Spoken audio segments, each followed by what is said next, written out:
Varicose వ్యాధితో బాధపడుతున్నారంట. తక్కువ ఖర్చుతో ట్రీట్మెంట్ కావాలి అనుకుంటే ఎవిస్ హాస్పిటల్ని సంప్రదించండి. అసలు కుటుంబ వ్యవస్థ అంతా కూడా భార్యాభర్తలు సరిగ్గా లేకపోవడం వల్ల అస్తవ్యస్తం అయిపోతుంది. అసలు దీని గురించి మనం ఎక్కడి నుంచి తెలుసుకోవాలి, ఎలా పాటించాలి అన్నది తెలుసుకోవాలనుకుంటున్నాం. మెయిన్ భార్యాభర్తల హెరాస్మెంట్సే, కాకపోతే పిల్లలు పుట్టకడం లేదు అనేది ఒకటి. ఇక్కడ ఉండేది విశుద్ధి చక్రం, అంటే ఆకాశం చూడకుండా ఉంటేనే మీకు థైరాయిడ్ వస్తుంది. ఈ శబ్దంలో అబద్ధాలు చెప్పే వాళ్ళకి ఈ చక్రం క్లోజ్ అయిపోతుంది.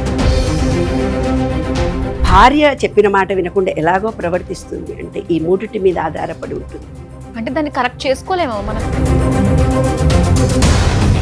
భార్యాభర్తలు అనేవాళ్ళు ఇలా ఒక ఆడపిల్లని హింసిస్తూ పోతే వాళ్ళ తర్వాత తరం వాళ్లకు పిల్లలు పుట్టిన భార్యాభర్తలు, ఎందుకంటే ఈ విశ్వం ప్రతిదీ రికార్డ్ చేస్తుంది. అడ్వకేట్లు సంపాదించే డబ్బులు కానీ, అడ్వకేట్ ఫ్యామిలీస్లో ఏం జరుగుతుందో తెలిసిన అన్ని డిలే జరగాలని కేసులన్నింటినీ పోస్ట్ పోన్ చేసుకుంటూ పోతారు కదా, వాళ్ళ జీవితంలో పనులన్నీ లేటుగా అవుతాయి. అడ్వకేట్లు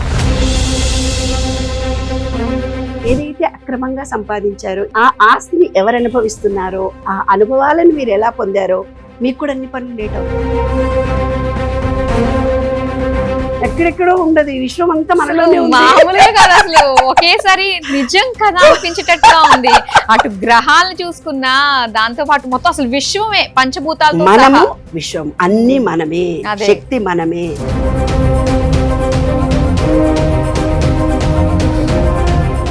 అందరికీ నమస్కారం, నా పేరు మాధురి, మీరు చూస్తున్నది సుమన్ టీవీ నెట్వర్క్.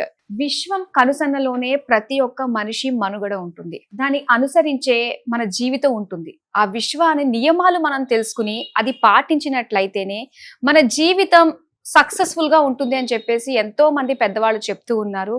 అలాంటి వాళ్ళల్లో ఒకరు writer, social activist, counsellor, motivational speaker Lakkaraju Nirmala గారు.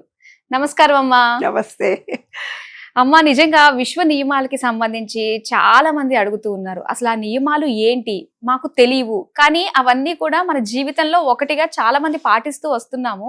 కానీ ఇప్పుడు ప్రజెంట్ ఉన్న సిచ్యువేషన్లో ఏంటంటే వాటిని మర్చిపోయి ఎవరికి నచ్చినట్టుగా వాళ్ళు విచ్చలవిడిగా, అంటే సొంత డెసిషన్స్ తీసుకోవడం అన్నది ఉంటుంది కదా, అలా తీసుకుని వాళ్ళకి నచ్చినట్టుగా బిహేవ్ చేస్తూ ఉన్నారు. ముఖ్యంగా ఒకటి దాని గురించి మనం మాట్లాడుకోవాలంటే భార్యాభర్తలు. అసలు కుటుంబ వ్యవస్థ అంతా కూడా భార్యాభర్తలు సరిగ్గా లేకపోవడం వల్ల అస్తవ్యస్తం అయిపోతుంది. అసలు దీని గురించి మనం ఎక్కడి నుంచి తెలుసుకోవాలి, ఎలా పాటించాలి అన్నది తెలుసుకోవాలనుకుంటున్నాం అమ్మా. నాన్న, రోజు ఫోన్లు వస్తున్నాయి కదా, మెయిన్ భార్యాభర్తల హెరాస్మెంట్సే. భార్యకు భర్త, భర్తకు భార్య హెరాస్మెంట్స్ ఒకటి, తర్వాత పిల్లలు పుట్టకడం లేదు అనేది ఒకటి, తర్వాత గర్భం నిలవటం లేదనేటి ఒకటి. ఇవి ప్రధాన అంశాలు.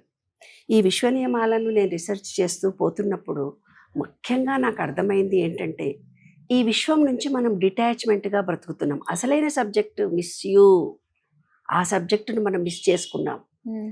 అంటే లోతులుగా చూస్తే ఆంగ్లేయులు మరి ఈ సబ్జెక్టు తీసుకెళ్ళిపోయి వాళ్ళ లాంగ్వేజ్లో ఇంగ్లీష్లో పెట్టుకున్నారు, దానిపైన రీసెర్చ్లు చేశారు.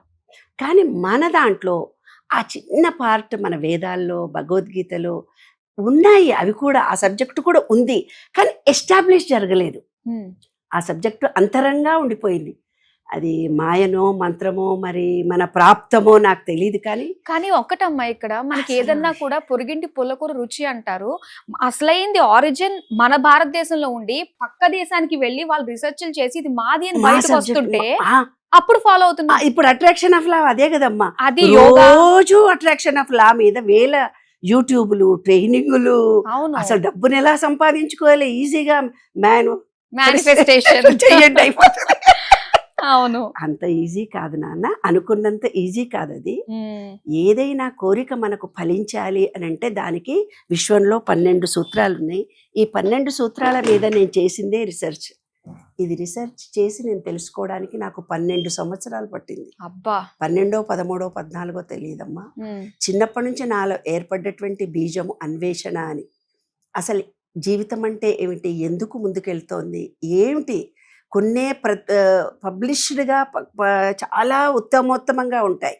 వేమన పద్యాలు, సుమతి శతకాలు. మరి రోజు 100 మంది, 1000 మంది, కోట్ల మంది కూడా పద్యాలు రాస్తున్నారే, మరి అవన్నీ ఎందుకు పోవటం లేదు? ఎందుకు పాపులారిటీ రావటం లేదు. అలా నేను రాస్తున్నాను, నేను కవిత్వం రాశాను చిన్నప్పుడు. సంకల్పంలో లేదు ఫలం, ప్రయత్నంలోనే సఫలం, కల్పనలో నిద్రించక యత్నంతో సాధించని. అలా కవితలు నేను కూడా రాస్తున్నాను కదా. నేను కూడా టీవీలో అప్పటి కాలంలో ఇంత చిన్న నాలెడ్జ్ ఉన్నా ఈ రోజుల్లో అయితే పబ్లిసిటీ వచ్చేస్తుంది, కానీ మా కాలంలో చాలా కష్టం. పబ్లిసిటీ రావడం చాలా కష్టం. అట్లా చాలా ఆధ్యాత్మికంగా గురువులు వచ్చేవాళ్ళు. భగవద్గీత శ్లోకాలు నేర్చుకోవడము, అస్ట్రాలజీ నేర్చుకోవడము, చాలా సబ్జెక్ట్ అంతా వస్తున్నప్పుడు అన్వేషణ అనే ఒక కవిత రాశానమ్మా. ఎందుకు కొందరికే కష్టాలు, కొందరికే ఆనందాలు, కొందరే ఎందుకు అవిటి వాళ్ళు అని చిన్నప్పుడు కలిగింది నాకు ఒక బీజం. అప్పుడు తర్వాత కాలంలో వర్షము అంతటా కురుస్తుంది, ఒక బిందువు ముత్యపు చిప్పట్లో పడి ముత్యాన్ని అవుతుంది, ఇంకో చిప్పు సర్పం కోలర, ఇంకో చినుకు సర్పం కోడరలో పడి విషంగా మారుతుంది. ఎందుకు ఎందుకు ఎందుకు డాక్టర్ని అడిగితే ఒత్తిడి చెప్పాడు, ఇంజనీర్. చిన్నప్పుడు ఏదో కవిత్వం కదా అది, పాపం ఒక్కళ్ళు చెప్పారు అసలు జీవిత సార్థకత అంటే ఏమిటి, ఏమీ లేదు, త్యాగం చేయండి, మోక్షం పొందండి అన్నారు. అందులో ఏది నాకు దొరకలేదు. నా అన్వేషణ అందుకోసమే. జీవితం అంటే ఏంది, జీవిత సార్థకత అంటే చాలా చిన్న వయసులో రాశాను నాది. దానికేమో భగవంతుడు నాకు ఇచ్చిన వరం లాంటిది అనుకుంటాను బహుశా. I failure failure failure failure failure, జీవితంలో అన్నిట్లో ఫెయిల్యూర్ అయ్యాను అని నేను అనుకున్నా. అంటే ఫెయిల్యూర్ అంటే ఐఎమ్ నాట్ సాటిస్ఫైడ్. సిచ్యువేషన్ల వల్ల కలిగింది అని నేను అనను కదా. నాకు సాటిస్ఫాక్షన్ కలగలేదు బహుశా. అంటే నా జీవితంలో నేను ఇంకా ఇంకేదో ఉంది, ఇది కాదు ఇంకేదో ఉంది అని అనిపించిందేమో బహుశా నాకు. కవిత్వం రాశాను, కవిత్వం అంతటితో ఆగిపోయింది. వివాహం కాగానే ఉద్యోగం చేశాను, పిల్లలు పుట్టగానే ఉద్యోగం రిజైన్ చేశాను. మెంటల్లీ రిటార్డెడ్ స్కూల్ రన్ చేశాను, పిల్లల వివాహానంతరం అది క్లోజ్ చేసుకున్నాను. అట్లా జీవితం మొత్తంలో అన్నీ ఫెయిల్యూర్ అవుతూ వస్తున్నాను. ఇది కాదు ఇంకేదో ఉంది అనిపించేది. అలా నేను ప్రకృతిలోకి వెళ్ళిపోయి రోజు ప్రకృతితో మాట్లాడడం మొదలుపెట్టాను. అంటే ఈ నా అన్వేషణకి ఒక్కొక్కటి తెలుసుకుంటూ, అంటే చిన్నప్పటి నుంచి కూడా నాలో ఒక అద్భుతమైన చైతన్య శక్తి నాలో ఉంది. ఆ చైతన్య శక్తి ఒక్కొక్క రూపంలో బయటపడుతూ వచ్చింది. ఒక్కొక్క రూపంలో నేను అనుభూతిని చెందుతూ వచ్చాను. అవన్నీ కూడా చాలా అద్భుతంగా జరిగాయి. కానీ నాలో అంత శక్తి ఉందని నాకు ఒక్కదానికే తెలుసు, ఎవరికి తెలియదు. అలాగా నేను ఒక ఇల్లు కట్టుకోవడానికి స్టార్ట్ చేసినప్పుడు ఈరోజు ఎవరో వస్తారు, అప్పు చేసేయాలి అని పుస్తల తాడు కుదువ పెట్టడానికి నేను రెడీ పెట్టుంచేదాన్ని. ఆ రోజు సాయంత్రమే ఎవరో వచ్చి డబ్బులు ఇచ్చేవాళ్ళు. ఈ ఇల్లు అమ్మేస్తున్నాము, ఇంకా మాకు అక్కర్లేదు, అప్పుల పాలైపోయాము, మేము అప్పులు తీర్చలేము అని. ఎందుకు అంటే ఆయన వైపున్న అమ్మా నాన్న లేరు ఆయనకి, మా వైపున్న చాలా కోటీశ్వరులు, కోట్ల రూపాయల ఆస్తులు ఉన్నాయి. కానీ మేమిద్దరము ఉద్యోగం విడిచిపెట్టి వచ్చాను. నేను ఉద్యోగం కూడా రిజైన్ చేశాను. పిల్లలు వ్యవహారము ఎవరు పట్టించుకుంటారు నాన్న? అన్నున్నోళ్ళనే పలకరించడం కష్టం, అంటే ఏం లేని వాళ్ళని ఎవరు పట్టించుకుంటారు? రిలేషన్షిప్స్ బంధాలు ఎలా ఉన్నాయో మనకు తెలుసు. అలాగా అందరితో డిటాచ్మెంట్గా బతుకుతూ వాళ్ళని కూడా నేను అడిగితే ఇచ్చేవాళ్ళేమో, కానీ అడిగే అవకాశం లేదు, నేను అడగలేదు. అలా వెళ్ళి ఒక జాతకం చూపించి దగ్గరికి పోయి ఒకసారి జాతకం చూపించుకున్నప్పుడు, అప్పటికే నాకు అస్ట్రాలజీ అన్నీ వచ్చు, అయినా మేము వెళ్ళి చూపించుకున్నప్పుడు ఒక అస్ట్రాలజరు చాలా అమోఘమైన మాట చెప్పాడు. మీకు ఇండ్లు అమ్ముతామమ్మా, ఇటువంటి ఇండ్లు ఇంకా 3-4 వస్తాయి పో అన్నాడు. అదేంటి, ఆయనకు ఉద్యోగం లేదు, నాకు ఉద్యోగం లేదు, ఊరి నిండి అప్పులు, చంటి పిల్లలకు పాలు పోద్దామన్నా డబ్బులు లేవు, 1కి 3 నీళ్లు పోస్తున్నాను, గంజి పోసుకుంటున్నాం, కిటికీలు దర్వాజలు లేకుండా మట్టి పోసుకున్న ఇల్లు, కిటికీలకు కర్టెన్లు వేసాను, 2 బిడ్డలకు డెలివరీలు నేను చేసుకున్నాను, ఉయ్యాలల్లో చంటి పిల్లల్ని బట్ట ఉయ్యాల్లో పెట్టించాను, ఉద్యోగం చేసి వస్తే అలసిపోతున్నాను, ఏంటి అసలు మా ఇల్లు ఏంటి అమ్ముడుపోకపోవడం ఏంటి, మరి ఎట్లా తీర్చాలి అప్పులు అని అనుకున్నప్పుడు ఆయన అస్ట్రాలజీ ఒక మాట ఇది చెప్పాడు, నీకు ఇలాంటి ఇళ్ళు చాలా వస్తున్నాయి. తర్వాత నమ్మకం కుదరలే, మళ్ళీ ఈ బొటనవేలు జ్యోతిష్ శాస్త్రం చెప్తాడు, ఆయన దగ్గరికి వెళ్ళాం. ఆయన దగ్గరికి వెళ్తే ఒక అద్భుతమైన పుస్తకం నీ జీవితంలో రాస్తావమ్మా, అది విశ్వవిఖ్యాతిగాంచిన పుస్తకం. అంటే నేను అప్పటికే పుస్తకాలు రాస్తున్నాను కదా, ఏదో ఇట్లాంటి కవిత్వాలే రాస్తా అనుకున్నాను, కానీ ఇంత మంచి పుస్తకం నా ద్వారానే ఈ విషయంలో నుంచి నేను బయటికి తీసుకొస్తానని కలలో కూడా ఊహించలేదు నాన్న. అలాగా నేను వాకింగ్ చేస్తూ చాలా అనుభవాలు ఇలా నీకు చెబుతూ పోతే, మా ఇల్లును ఏదో మోటరేట్ చేశారు, మళ్ళీ మా ఇల్లు మాకు వచ్చేసింది, అదెవరో బ్యాంకులో లోన్లు పోవడానికి ఏదో చేశాము, మళ్ళీ అది ఇల్లు మాకు వచ్చి, నాకు మా ఆయనకు ఉద్యోగాలే లేవు, ఇంత పెద్ద ఇల్లు మాది చూడు, మా అన్నల తమ్ముళ్లకు మా చుట్టాలకు పెద్ద పెద్ద వాళ్లకు కోట్ల రూపాయల ఆస్తులు ఉన్నాయి, వాళ్ళకి వందల ఎకరాలు ఉన్నాయి, కోట్ల రూపాయలు కూడా డబ్బులు ఉన్నాయి. కానీ ఎవరికి అందరికీ ఫ్లాట్లే ఉన్నాయి, ఎవరికి సొంత ఇల్లు లేదు. కానీ మాకు సొంత ఇల్లు ఉంది. మేము 24 hours కష్టపడతాం, నేను మా వారిద్దరం. పెద్ద అన్యోన్యమైన దాంపత్యం అని చెప్పట్లేదు, కానీ ఇద్దరం కలిసి సర్వీస్ ఓరియంటెడ్. మెంటల్లీ రిటార్డెడ్ స్కూలే 2 floorలు నడిపాం చూడండి. ఇక్కడ అది ఎంత యాదృశ్చికం. కలెక్టర్లు, కమిషనర్ చంద్రబాబు నాయుడుతో సహా అందరూ మన ఇంటికి వచ్చారు, కలెక్టర్లు కూడా ఇక్కడికి వచ్చారు. దానికి గ్రాంట్ వస్తుంది. మేము ఉద్యోగం రిజైన్ చేసినాక మాకేం తెలుసు డబ్బులు వస్తాయని. ఎవరో వచ్చారు, గ్రాంట్ వచ్చింది, గ్రాంట్ శాంక్షన్ అయింది, మా పొజిషనే వెళ్ళిపోయింది. ఒక పెద్ద నెక్లెస్ రోడ్డు నేను నాతో ఇనాగ్రేషన్ చేయించాడు చంద్రబాబు నాయుడు గారు. ఏ మీటింగ్ అని అయితే చంద్రబాబు నాయుడు చెప్పేవారంట, లక్కరాజు నిర్మలను చూసి సర్వీస్ నేర్చుకో. ఇప్పుడు మీరు వస్తున్నటువంటి చెట్లు మేము నాటిచ్చినాయి, పార్కులు మేము కట్టించినాయి. చాలా గొప్ప గొప్ప కార్యక్రమాలు జరిగాయి మావి, మా వల్లన. గార్బేజ్ రిక్షా వాళ్ళు లేకుంటే గార్బేజ్ రిక్షా ఏ పనన్నా, ఇప్పుడు ఎవరో వచ్చి అమ్మా ఇది ప్రాబ్లం అంటే ఫలానా వాడు మాకు ఉద్యోగం రావాలనడం చెప్పడం, అలా ఆ పనులు.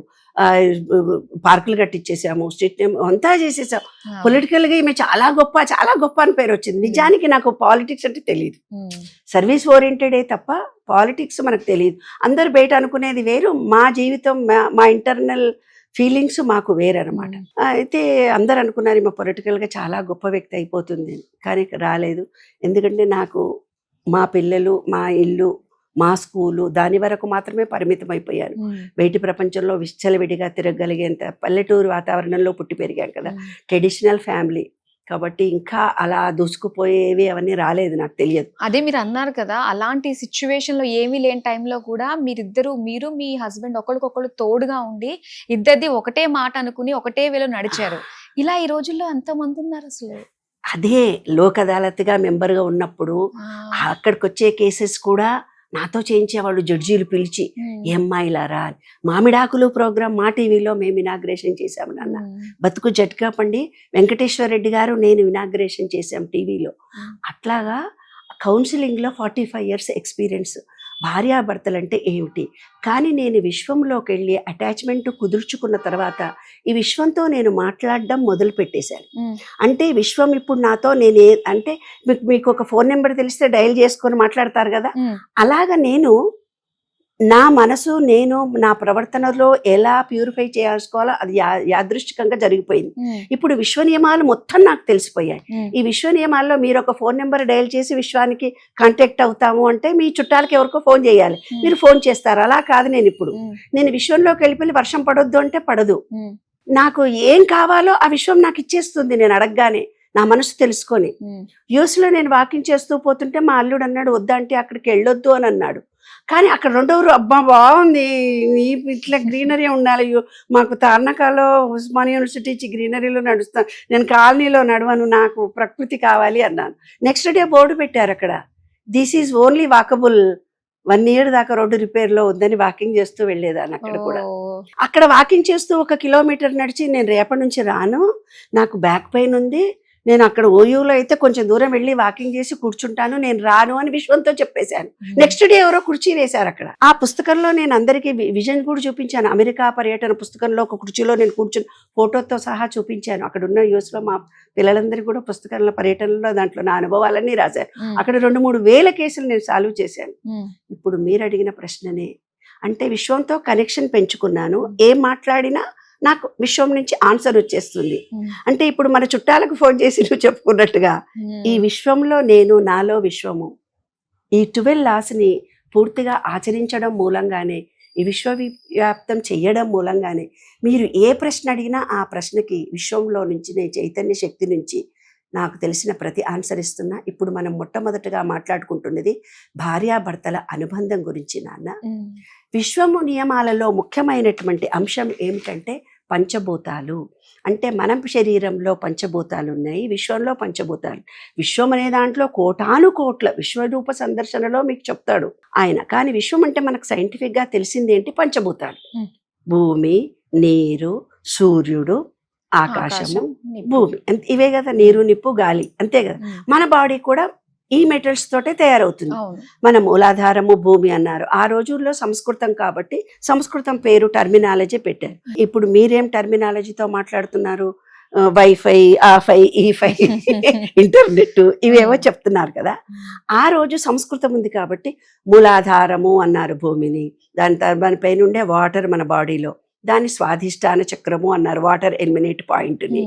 దాని తర్వాత ఉండేది మణిపూరక చక్రము, అంటే సూర్యుడు, మనలో digestion capacity, energy point. Heart చక్ర, హార్ట్ చక్ర అంటే ఏంటి? గాలి, లక్ష్మీనారాయణుడి నివాసము. విశుద్ధి చక్రం అంటే ఆకాశము, దీంతో ఆకాశం సంబంధము. దీన్ని చక్రము, భూతము అన్నారు. తర్వాత దీన్ని ఆజ్ఞా చక్రము అన్నారు, అంటే పాజిటివ్ ఎనర్జీ పాయింట్. దీన్ని సహస్రార చక్రము అని అన్నారు. ఇవన్నీ నేను రీసెర్చ్ చేసి కనుక్కున్నప్పుడు ఒక్కొక్క పాయింట్ అరే అన్నీ మనకు తెలిసినవే. ఇప్పుడు మీరు ఇంటర్నెట్లో మీరేం చేస్తారు? బయట ఉండే పంచభూతాలు, మన శరీరంలో పంచభూతాలు అన్నీ ఉన్నాయి కదా. అవును. మనలో భూమి ఉంది, అక్కడ కూడా భూమి ఉంది. మనలో వాటర్ ఉంది, బయట కూడా వాటర్ ఉంది. మనలో కూడా మణిపూర చక్రం ఉంది, బయట కూడా మణిపూర సూర్యుడు ఉన్నాడు. మనలో హార్ట్ చక్ర, గ్రీనరీ, ప్రేమ, కృతజ్ఞత. ఇక్కడ ఉండేది విశుద్ధి చక్రం, అంటే ఆకాశం చూడకుండా ఉంటేనే మీకు థైరాయిడ్ వస్తుంది. ఈ శబ్దంలో అబద్ధాలు చెప్పే వాళ్ళకి ఈ చక్రం క్లోజ్ అయిపోతుంది. విశ్వ నియమాలు అనుసరించి అవసరం ఉన్నప్పుడు ఇందాకే ఫోన్ వచ్చింది నాకు. ఆమె చాలా కోట్ల రూపాయల బిజినెస్ చేసిందట. పార్ట్నర్స్ అందరు పంచుకునేటప్పుడు అబద్ధం చెప్పేసిందట. ఆమెకు ఒక్క రూపాయి కూడా రాలేదట. అంటే అబద్ధాలు చెప్తూ బిజినెస్ చేసేసింది.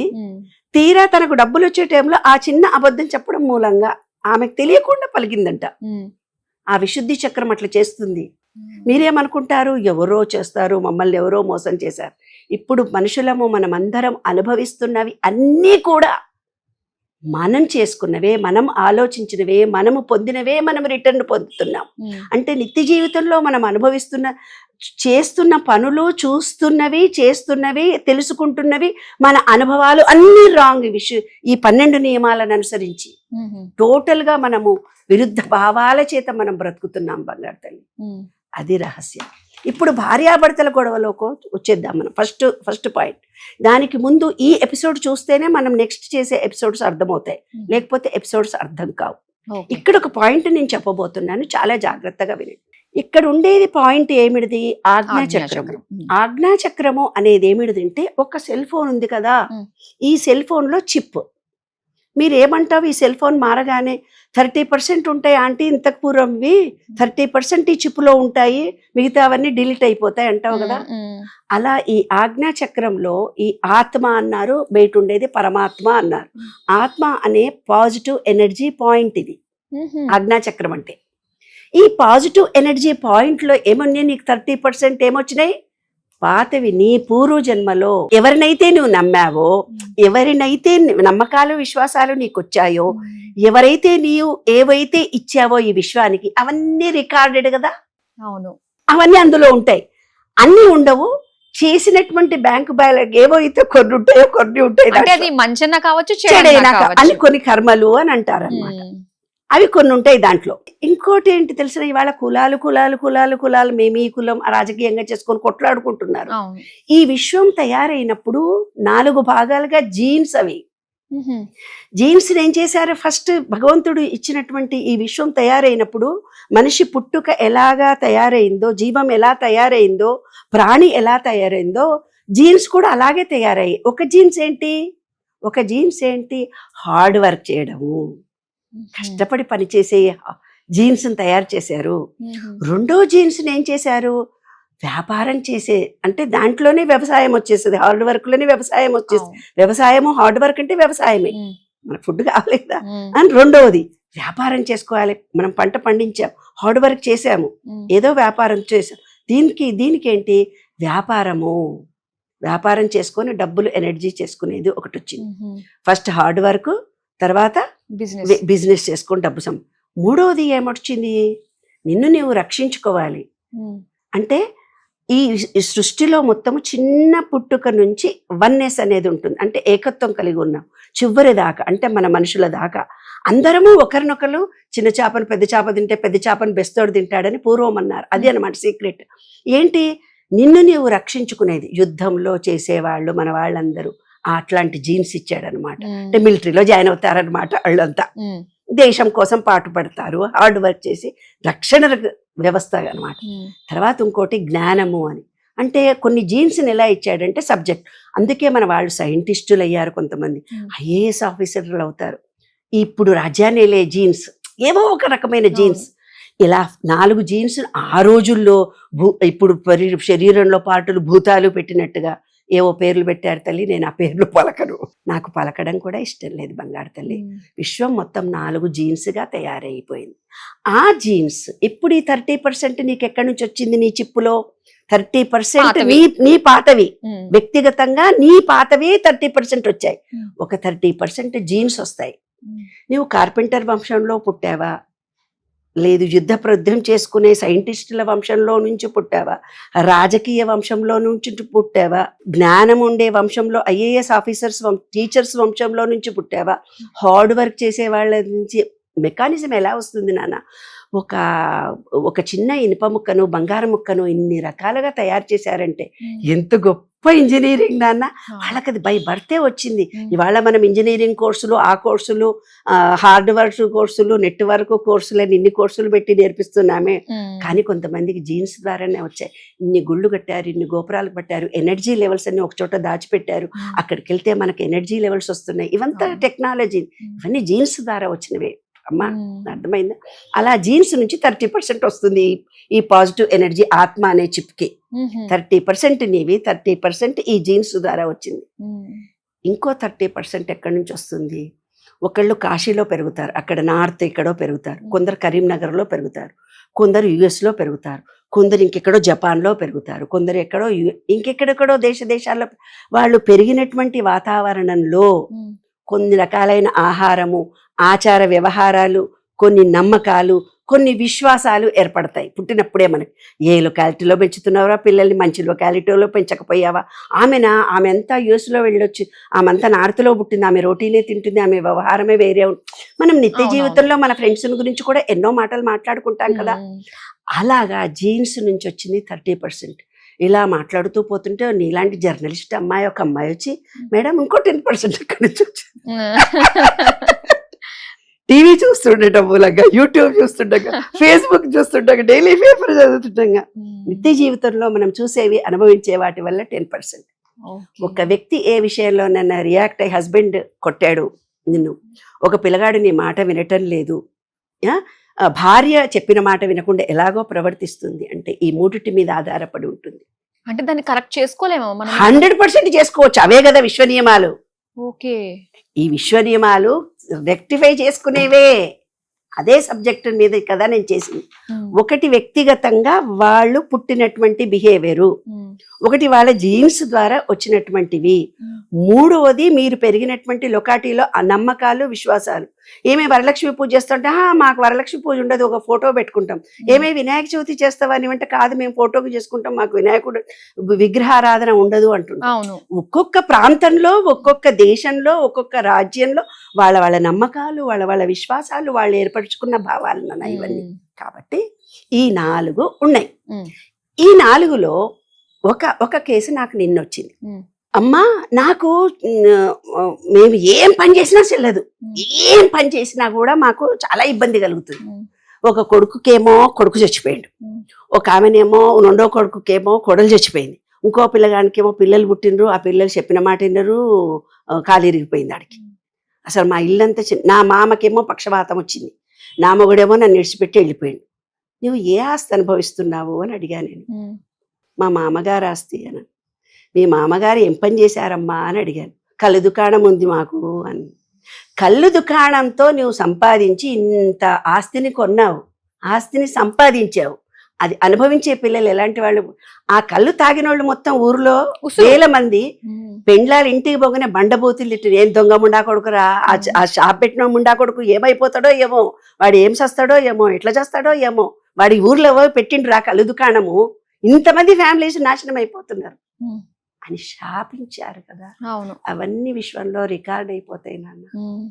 రికార్డ్ అయిపోయి వాళ్ళు ఏడ్చిన ప్రతి కన్నీటి చుక్క ఆ ఆస్తిని, జీన్స్ ఏవైతే వచ్చాయో జీన్స్ ద్వారా వస్తుంది. ఆ ఆస్తిని అనుభవించే వాళ్ళు ఇవన్నీ బాధలు పడతారు. వాళ్ళు ఎంత బాధపడతారో వీళ్ళంత బాధపడితే గాని ఇది పరివర్తన కాదు. ప్యూరిఫై కాదు. కాబట్టి ఆస్తులు మనము మన పిల్లల కోసం రేపు కోట్ల ఆస్తులు సంపాదించాము అంటున్నారు, లక్షలు సంపాదించాము, మా పిల్లలు కష్టపడకూడదు అని మనం అనుకుంటున్నాం. ఇప్పుడు ఇంకొక ఆవిడ ఫోన్ చేసి నా కొడుకు ఒకడు యుఎస్ నుంచి లండన్ నుంచి వచ్చింది ఈరోజు పొద్దున ఫోన్. ఇద్దరు కొడుకుల్ని యుఎస్ పంపించానమ్మా. ఒకడేమో డాక్టరు, ఒకడేమో ఇంజనీరు, యుఎస్లో ఉంటారు. ఒక్కడి పెండ్లాం సరిగ్గా లేదు. వాడి పెండ్లాం విడిచిపెట్టింది, వీడు పెళ్లి చేసుకున్నాడు, విడిచిపెట్టాడు. వీడు మళ్ళీ పిల్లలు పుట్టారు, వీళ్ళ పిల్లలు ఇంకెక్కడికో మెంటల్ పిల్లలు అయిపోయారు. వాడి పిల్లలేమో పక్షవాతం వచ్చిన రోగం లాగుండి మెంటల్ బిహేవియర్ ప్రాబ్లం, అంటే ఏవో ఇన్డిసిప్లైన్ మేనర్లో. మీరేం బిజినెస్ చేశారమ్మా, మీ వారు మీరు మీ పిల్లల్ని ఎట్లా చదివించారు? విస్కీ షాపు బ్రాందీ షాప్లో అంటారు కదే, హైదరాబాద్లో ఉంటాయి చూడు, ఆ బిజినెస్లో కోట్లు సంపాదించారట వాళ్ళు. ఇంకొక ఆమె ఫోన్ చేసి నాకు, అమ్మ నా కూతుర్లు ఇద్దరు నా మాట వినరు, బాగా కొడతారు, ఈ వస్తువు తీసుకొని నా మొహం మీద కొడుతుంది, ఏదన్నా మాట మాట్లాడితే నా తండ్రిని తిడుతుంది, తల్లిని తిడుతుంది, చెల్లెల్ని తిడుతుంది. ఎప్పటి నుంచి ఆ అమ్మాయికి ఆ బిహేవియర్ వచ్చిందని అడిగాను. మెచ్యూర్ అయినాక వచ్చింది ఆ బిహేవియర్ అని అడిగి. మీ జీన్స్లో మీ వారు ఎలా నీతో మా ఆయన కూడా మాట్లాడితే కొట్టినట్టే మాట్లాడతాడు, చేతులు ఏది ఉంటుంది విసిరి. మరి జీన్స్ నేనేం చేస్తాను, నేనేం చేస్తాను, జీన్స్ అది. కాబట్టి ఆమె అనుభవించాల్సింది. అప్పుడు నేను ఆమెకు టెక్నిక్ చెప్పాను. నీవు వాళ్ళని పట్టించుకున్నంతసేపు నిన్ను హరాస్ చేస్తారు, నీ మొగుడు కానీ ఇద్దరు బిడ్డలు కానీ. నువ్వు డిటాచ్మెంట్గా బతకడం నేర్చుకో, నువ్వు మౌనవ్రతం చేయి. ఈ విశ్వానికి ఏం చెప్పుకోవాలి? విశ్వంలోకి వెళ్ళిపోయి, నాన్న నాకు ఇలాంటి హస్బెండ్ అండ్ వైఫ్ హరాస్ జరుగుతుంది, ఇద్దరు అన్యోన్యంగా లేరు, దానికి కారణాలు కూడా చెప్తాను. ఇది జీన్స్ గురించి చెప్తున్నాను. ఫస్ట్ పాయింట్, జీన్స్ గురించి వచ్చినప్పుడు మీరు విశ్వంలోకి వెళ్ళిపోయి విశ్వాన్ని రిక్వెస్ట్ చేయాలి. ఏ జీన్స్లో నేను పుట్టానో నాకు ఈ బ్యాడ్ బిహేవియర్ వచ్చింది, నేను ఆ వంశంలో ఆస్తిని నేను తిన్నాను, కోడలిగా వచ్చాను, కొడుకుగా వచ్చాను, నాకు తెలియదు వాళ్ళు ఎట్లా చేశారో, వాళ్ళు ఎలా ఉన్నారో, ప్లీజ్ నేను ప్రశాంతంగా దాన ధర్మాలు చేస్తాను, ఎవరినైతే ఎంత కష్టపెట్టానో అంతమందిని నేను సుఖపెడతాను, అంతమందికి నేను ఫైనాన్షియల్ హెల్ప్ చేస్తాను, నేను ఫిజికల్ లేబర్ ఉంటారు కదా నాన్న, వాళ్ళు ఏం చేస్తారు పాపం, నేను లేబర్ వర్క్ చేస్తాను, నా శారీరక శక్తితో నేను 4 మంచి మాటలు చెప్తాను, నా మంచి మాటల వల్ల 100 మంది ఫ్యామిలీస్కి నేను మేలు చేస్తాను అని ఏదో రూపంలో ఈ విశ్వానికి. లేబర్ లాగా ఉంటే మనం హార్డ్ వర్క్ చేయొచ్చు, శారీరక శ్రమ చేయొచ్చు. మాట ద్వారా ఉంటే మంచి మాటలను వీడియోలో వచ్చేవి చెడ్డవి ఎక్స్పాండ్ చేసి మీరు అందరికి పంచొద్దు నాన్న. మంచి నాలెడ్జ్ ఏది ఉందో అవి ఫార్వర్డ్ చెయ్యి. అంటే నువ్వు 1000 మందికి 100 మందికి నువ్వు ఫార్వర్డ్ చేస్తే ఆ నాలెడ్జ్ 1000 మందిలో 100 మంది అని విని ఆచరిస్తే దాని ద్వారా ఎనర్జీ లెవెల్స్ నీకు పెరుగుతాయి. అర్థమైందా నాన్న? ఇది విశ్వరహస్యం అంటే. ఇకపోతే భార్యాభర్తల విషయానికి మనం వద్దాం. భార్యాభర్తల విషయానికి మనం వచ్చినప్పుడు ఏం జరుగుతుంది? ఈ విశ్వం అనేది ఒక కుటుంబం. మన సంస్కృతంలో, మన భారతీయ సంస్కృతిలో కుటుంబ వ్యవస్థ అనేది చాలా గొప్ప విషయం. వసుదైక కుటుంబం. కుటుంబ వ్యవస్థను వాళ్ళు ఏర్పాటు చేయటంలో దాని ఆంతర్యం ఏమిటి? ఇప్పుడు ఈ 12 సూత్రాల్లో 12వ లాస్ట్ సూత్రం జెండర్, లా ఆఫ్ జెండర్. అంటే ఏంటిది? మన పూర్వీకులు ఏం చేశారంటే, ఇది సూర్యుడు, ఇది శివుడు, ఇది పార్వతి, అర్ధనారీశ్వర తత్వాన్ని ఒక బొమ్మలాగా చూపించారు. అదే ప్లేవే మెథడ్ చూపిస్తే ఇప్పుడు పిల్లలకు అర్థమవుతుందని మనకు పెద్దవాళ్ళు ఏం చేశారంటే పూర్తిగా స్త్రీ పురుషుల రెండింటిని చూపించారు. ఇది మనదో సూర్యనాడి, ఇది చంద్రనాడి, ఇది తల్లి, ఇది తండ్రి, ఇది శివుడు, ఇవి పార్వతి. శివ పార్వతులు మనం ఎక్కడో ఉన్నారని కొలుస్తున్నాం, కాదు, మనలోనే ఉంటారు. అంటే ఏంటి? ఇదంతా ఒక ఎనర్జీని నీవెప్పుడైతే ఒక రూపంలో కొలుస్తావు, శివపార్వతులు అంటే శివపార్వతుల రూపంలో కనిపిస్తుంది. నీవు సాయిబాబా అంటే సాయిబాబా రూపంలో అలా భగవద్గీతలోనే చెప్పాడు ఆయన. నువ్వు ఏ రూపంలో కొలిస్తే నేను ఆ రూపంలో. కానీ నాకు చేరువుగా వచ్చే వాళ్ళు ఎవరు? ఎవరైతే కష్టంలో ఉంటారో వాళ్ళే. ఎవరికైతే చాలా ఇబ్బంది కలుగుతుందో, నాయన నాకెందుకు కలిగించావు, నేను ఏమన్నా తప్పు చేశానా అప్పుడు ఆలోచిస్తావు. నాకు ఒక పొలిటికల్ లీడర్గా నాకు ఒక పోస్ట్ వచ్చింది. నాకు రాకముందంతా అందరి చుట్టూ తిరిగి ఓట్లు వేయండి అన్నాను, చేశారు. నాకు పోస్ట్ వచ్చింది. నా పోస్ట్ వచ్చిన తర్వాత నన్ను 10 మంది ఆహా ఓహో అనగానే నా గతాన్నంతా మర్చిపోయి, నేను దీని ద్వారా ఎంత అక్రమంగా అన్యాయంగా నేను ఏం చేస్తే నేను దీని నుంచి డబ్బు సంపాదించుకుంటాను. నా పొలిటికల్ ఇన్ఫ్లుయెన్స్ని ఉపయోగించుకొని నా నా రాజకీయ, నేను ఒక కలెక్టర్ని, నేను ఒక ఆఫీసర్ని, నేను ఒక రాజకీయ నాయకుడిని, ఇలా నాకు వచ్చిన దాన్ని నేను ఎలా ప్రవర్తిస్తాను, అవన్నిటిని మనం ఏమనుకుంటున్నాం ఇవాళ, ఒక టీచర్ కానీ, ఒక సైంటిస్ట్ కానీ, ఒక రాజకీయ నాయకుడు కానీ, ఒక పొలిటికల్ ఏమనుకుంటున్నారు, ఎవరు చూస్తున్నారు నేను చేసేవంతా, నా అధికారం నాకుంది కదా. కానీ ఇక్కడ ఉండే చిప్పు ఐసీయు అంటుంది. ఐసీయు అంటే ఏం చేశారు మన పూర్వీకులు, ఇంకో కన్నులాగా చూపించారు, శివుడికి మూడవ కన్నుగా చూపించారు. ఐసీయు అంటే ఏంది, మన అన్ని చెప్తున్నావు కానీ నీ అంతరాత్మకు నీకు తెలియదా, నువ్వు అంతరాత్మతోటి మాట్లాడు అంటావే, అదనమాట. మూడవ కన్ను అన్ని చూస్తుంది, అదే మన ఆత్మ, అదే మన పాజిటివ్ ఎనర్జీ పాయింట్. అర్థమైంది కదా. ఒక భార్యాభర్తలు ఇద్దరు డిఫరెంట్ ఏరియా నుంచి వచ్చారు. ఇప్పుడు ఈ చిప్పు గురించి నీకు తెలిసిపోయింది. ఇప్పుడు ఇది స్త్రీ, ఇది పురుషుడు. జెండర్గా మనం ఆలోచించినప్పుడు, జెండర్గా ఆలోచించినప్పుడు ఒక అమ్మాయి ఎక్కడో నార్త్లో పుట్టింది, ఒక అమ్మాయి ఎక్కడో ఆంధ్రాలో పుట్టిన పిల్లగాడు యుఎస్లో ఏదో నార్త్ అమ్మాయిని పెళ్లి చేసుకున్నాడు. కరీంనగర్ అమ్మాయి కృష్ణా జిల్లా అబ్బాయిని పెళ్లి చేసుకుంది. అప్పుడు పూర్వకాలం ఏం చేసేవాడు, దగ్గర సంబంధం, ఒక ఊరుంటే ఆ ఊర్లోనే చూసుకునేవాడు. ఇప్పుడు మనకు ప్రపంచమే విశాలత పొంది ఎన్నెన్నో పోతున్నాం, ఎక్కడెక్కడ వాళ్ళదో మన దగ్గరికి వచ్చేస్తున్నారు. మనం వాళ్ళ కులాలు చూడట్లేదు, మతాలు చూడటం లేదు, మంచిగా నచ్చితే హ్యాపీగా ప్రేమించి పెళ్లి చేసుకుంటున్నాను. నన్ను నా దగ్గరకు వచ్చి కొంతమంది ఈరోజు వచ్చిన ఫోన్, అమ్మ ఒక అబ్బాయి ఇంజనీర్, మా అమ్మాయి డాక్టర్, ఒక అమ్మాయి ఇంజనీర్ అబ్బాయిని ప్రేమించి పెళ్లి చేసుకుంటాను, 5 సంవత్సరాలు వాడు చుట్టూ తిరిగింది, విన్నే చేసుకుంటా అంటుంది. ఇంకా ప్రొఫెసర్ సంబంధం వచ్చింది, వాడు ఎంఎస్ చేశాడు, ఈ అమ్మాయిని చూసి నచ్చిందని పెళ్లి చేసుకుంది, ఈ పిల్ల చేసుకుంటలేదు, నువ్వు నాకు సలహా చెప్పు, నా బిడ్డతో నువ్వు మాట్లాడు అంది.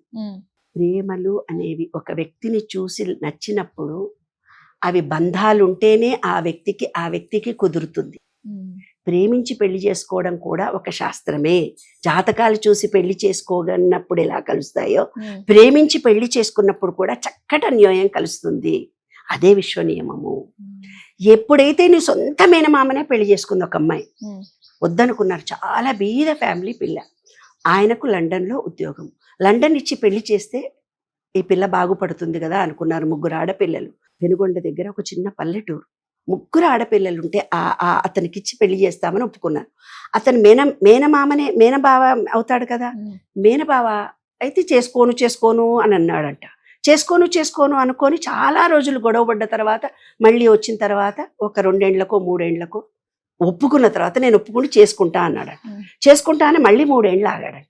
మళ్ళీ 3 ఏళ్ళు ఆగిన తర్వాత, మళ్ళీ 3 ఏళ్ల తర్వాత వచ్చి పెళ్లి చేసుకుందామని పెళ్లికి మాట్లాడుకొని వీళ్ళు వస్తుంటే, ఆ అమ్మాయికి యాక్సిడెంట్ అయిందట, వాళ్ళ అమ్మకు కాలు ఇరిగిందట, వాళ్ళ నాన్న చచ్చిపోయాడంట.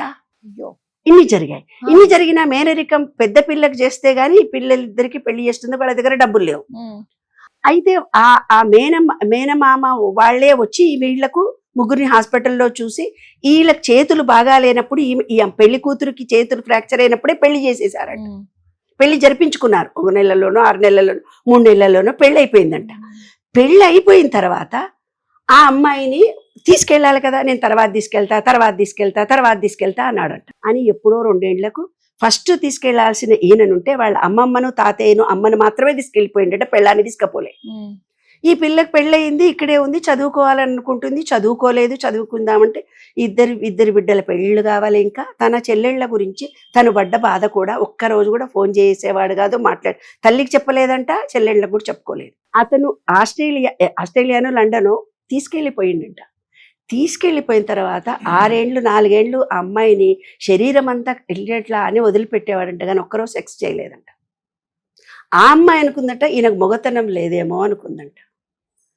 6 ఏళ్ల తర్వాత ఆ అమ్మాయికి తెలిసిందట అతనికి వేరే కాంట్రాక్ట్స్ ఉన్నాయి, ఈ అమ్మాయిని జస్ట్ హెల్ప్ చేసినా అన్న ఉద్దేశం చూపించాడంట. పోనీ మీ అత్తమామకి చెప్పావంటే నాకు భయము అంటది ఆ పిల్ల. పోనీ మీ అమ్మకి చెప్పావంటే నాకు బాధ్యతలునే, చెల్లెళ్ళ ఇద్దరికి పెళ్ళిళ్ళు జరిపోయినాయి, ఇప్పుడు మా అత్తమామ వాళ్ళే హెల్ప్ చేశారు, ఇప్పుడు అందరి మధ్యలో నేను గొడవ పెడతానని సూసైడ్ చేసుకుందట ఒకరోజు.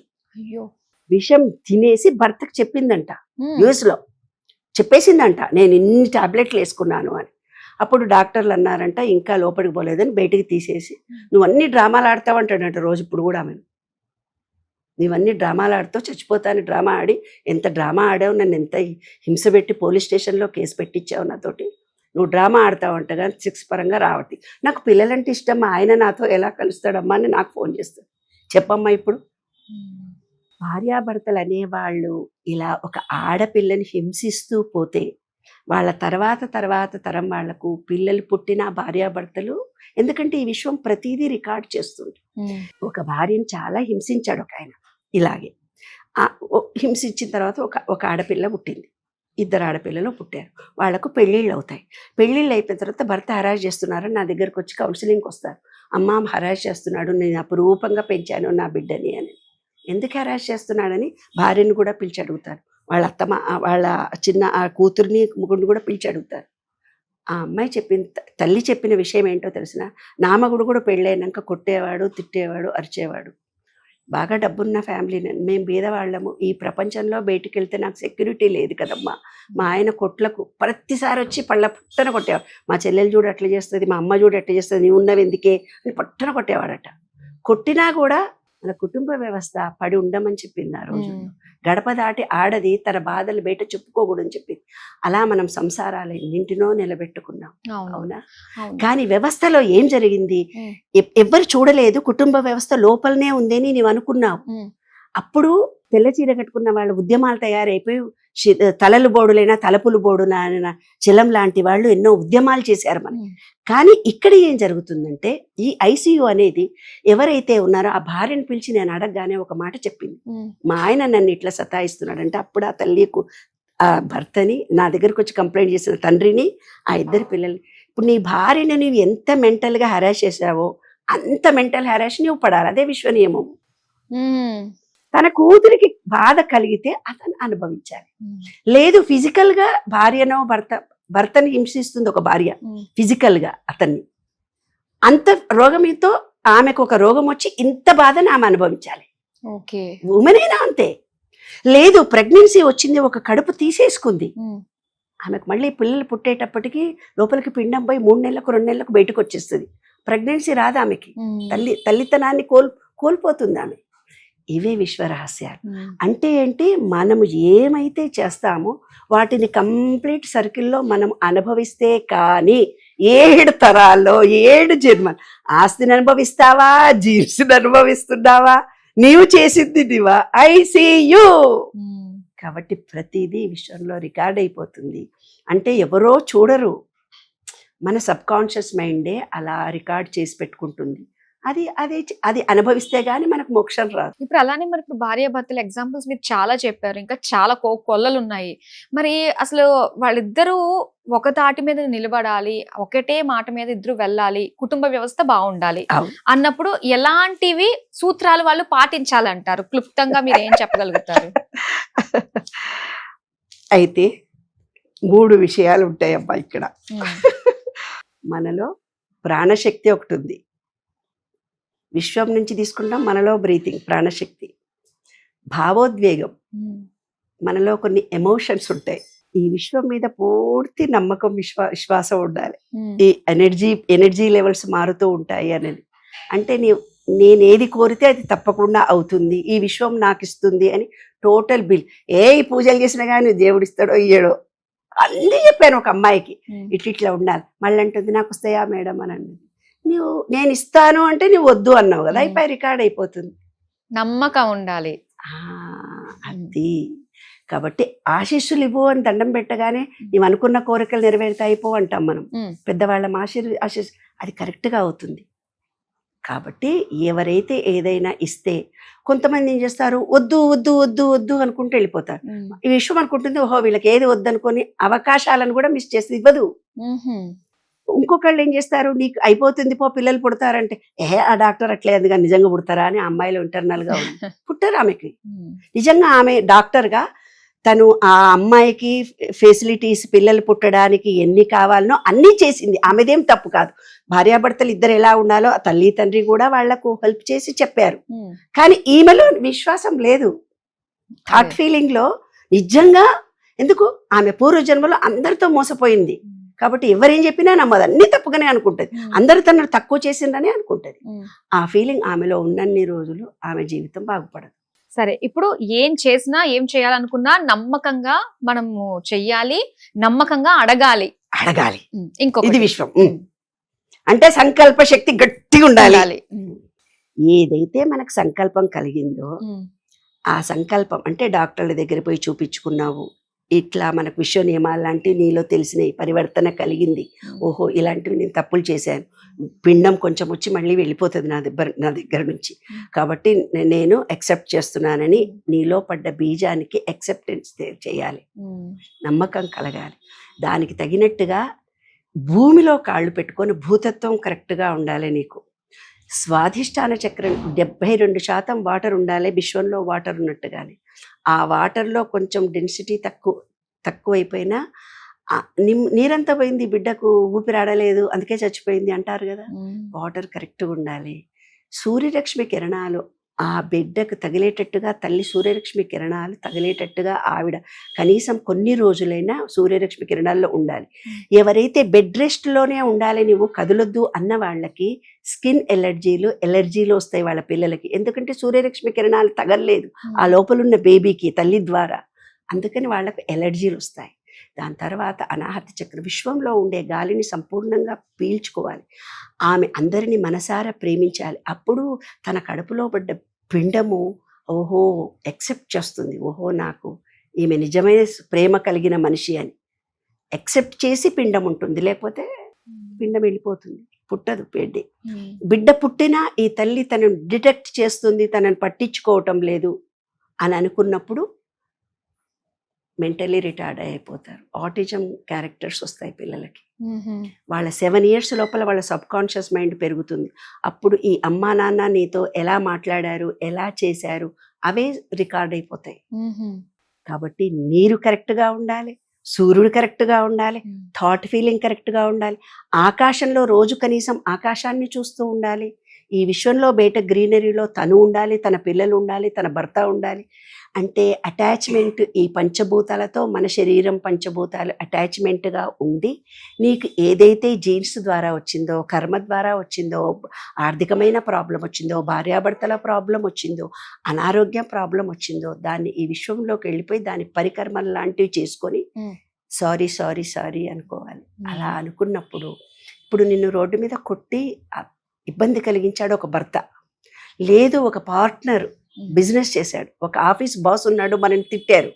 ఈ విశ్వ నియమాలను అనుసరించి ఏంటో తెలుసా నాన్న, ఆ ఆత్మను మన ముందుకు పిలుచుకొచ్చి థ్యాంక్ యూ అని కృతజ్ఞత చెప్పాలి. మీరేం చేస్తారు, ఈ వీడి వల్లనే నా జీవితం పాడైపోయింది, వీడు పాడుబెట్టా, వీడైపోను, అట్లయిపోను, వాడు నెగటివ్ ఇచ్చాడు, నేను ఇంత మంచిగా అనుకున్నా, ఈమె ఇట్లా చేసింది నన్ను, అతనేదో నెగటివ్ ఫీలింగ్ ఇచ్చాడు, నువ్వు నెగటివ్ మైనస్ ప్లస్గా అతనికి నీకు కర్మగా మిగిలిపోతుంది. మనలో ఉండే 7 పొరలు క్లోజ్ అయిపోతాయి.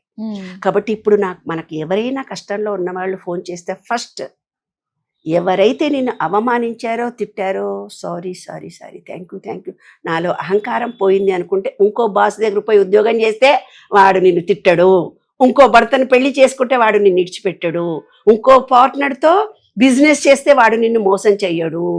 ఈరోజు పొద్దునే ఒక కానిస్టేబుల్ ఫోన్ చేశాడు, అమ్మ నేను కానిస్టేబుల్. అవునయ్య బాబు, పోలీసు కానీ, అడ్వకేట్లు కానీ, డాక్టర్లు కానీ వాళ్ళ ఫ్యామిలీ సుఖపడరు నాన్న. ఎందుకంటే డాక్టర్లకు నువ్వు ఎన్నడన్నా ప్రేమతో ఇచ్చావటే డబ్బు, ఏ పేషెంట్ అయినా ప్రేమతో ఇచ్చాడు. ఈ దొంగబుడా కొడుకులు ఇన్ని బిల్లు వేసారనుకుంటే ఇస్తారు, 200 ఇచ్చినా, 100 ఇచ్చినా, 1000 ఇచ్చినా, ఏ ఫీలింగ్ తో ఇస్తారు డబ్బుని. పోలీసులు సంపాదించిన డబ్బు కానీ, అడ్వకేట్లు సంపాదించే డబ్బులు కానీ. అడ్వకేట్ ఫ్యామిలీస్ లో ఏం జరుగుతుందో తెలిసినా అన్ని డిలే జరగాలని కేసులన్నింటినీ పోస్ట్ పోన్ చేసుకుంటూ పోతారు కదా. వాళ్ళ జీవితంలో పనులన్నీ లేటుగా అవుతాయి. అడ్వకేట్లకి ఏ పని జరగదు తెలుసా, వాళ్ళ పిల్లల లైఫ్లో పెళ్ళిళ్ళు కాకుండా ఉంటారు, పుట్టే పిల్లలు అంగవైకల్యమై పుడతారు. అంటే ఏదైతే లేట్ చేస్తున్నారో, ఏదైతే అక్రమంగా సంపాదించారో, ఏదైతే మీరు చేశారో ఆ ఆస్తిని ఎవరు అనుభవిస్తున్నారో, ఆ అనుభవాలను మీరు ఎలా పొందారో మీకు కూడా అన్ని పనులు లేట్ అవుతాయి. నిజంగా అసలు దీన్ని బట్టి ఇలాంటి సత్యాలని మరుగును పరుచుకొని ఇవాళ మనము ఆ సత్యనారాయణ వ్రతాలు చేశామని, హోమాలు చేశామని, పూజలు చేశామని, ఏమైంది నీకు శని పట్టిండు పోయి శనేశ్వరుడికి నూనెలు పోసిరా అని కాదు. వాళ్ళు చేస్తే నీ దోషం పోదు. అస్ట్రాలజీ అంటే నీకు ఎదురుగా చూపించాలా, ఇప్పుడే చూపించాలా? ఆదిత్యాయ చ సోమాయ మంగళాయ బుధాయ చ గురు శుక్ర శనిభ్యస్త రాఘవే కేతవే నమః అన్నారు కదా. ఆదిత్య అంటే ఏంది? సండే మన తలకాయ సహస్రార చక్రం. మండే అంటే ఆజ్ఞా చక్రం, ఇందాక చెప్పిన 3వ కన్ను మండే ఆజ్ఞా చక్రం. ట్యూస్డే అంటే మన కంఠము. వెడ్నెస్డే అంటే బుధవారం అంటే హార్ట్ గ్రీన్, ప్రేమ కృతజ్ఞత. బొడ్డు గురువారము సూర్యుడు. థర్స్డే అంటే గురువు, దాని కిందున్న నీళ్లు శుక్రుడు. శుక్రుడు దగ్గర ఉంటేనే పిల్లలు పుడతారు. యూట్రస్, పిల్లలు పుట్టడము, సెక్స్ కోరికలు అన్ని తీరుతాయి. శుక్రమార్దశి ఉంటే స్టైల్గా బ్యాగ్ వేసుకొని ఉద్యోగాలు చేస్తాం, రోజు ఒక చీర కట్టుకుంటాం. శని సాటర్న్ భూమి.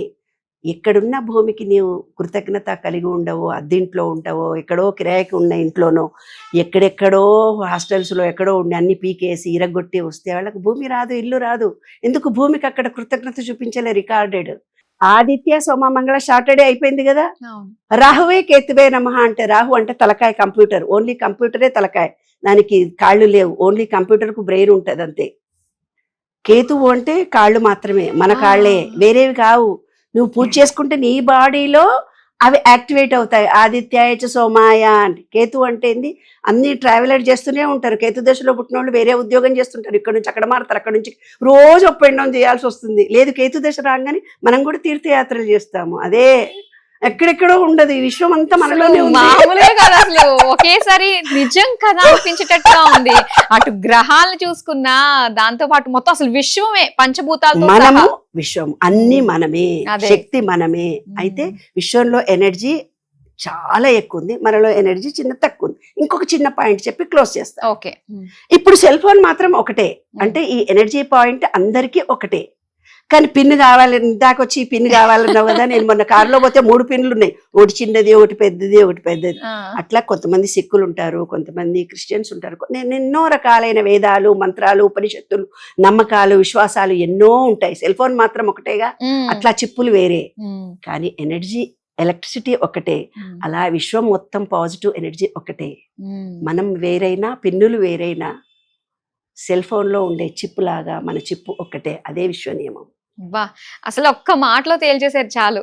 నిజంగా చాలా బాగా తెలియజేశారు. అంటే తెలియని వాళ్ళకి కూడా నిజమే, ఇది కదా యూనివర్స్ తో కనెక్ట్ అయితే ప్రతిదీ పాసిబుల్. ఎందుకంటే నీదే ఒక యూనివర్స్, నీ బాడీ ఒక యూనివర్స్.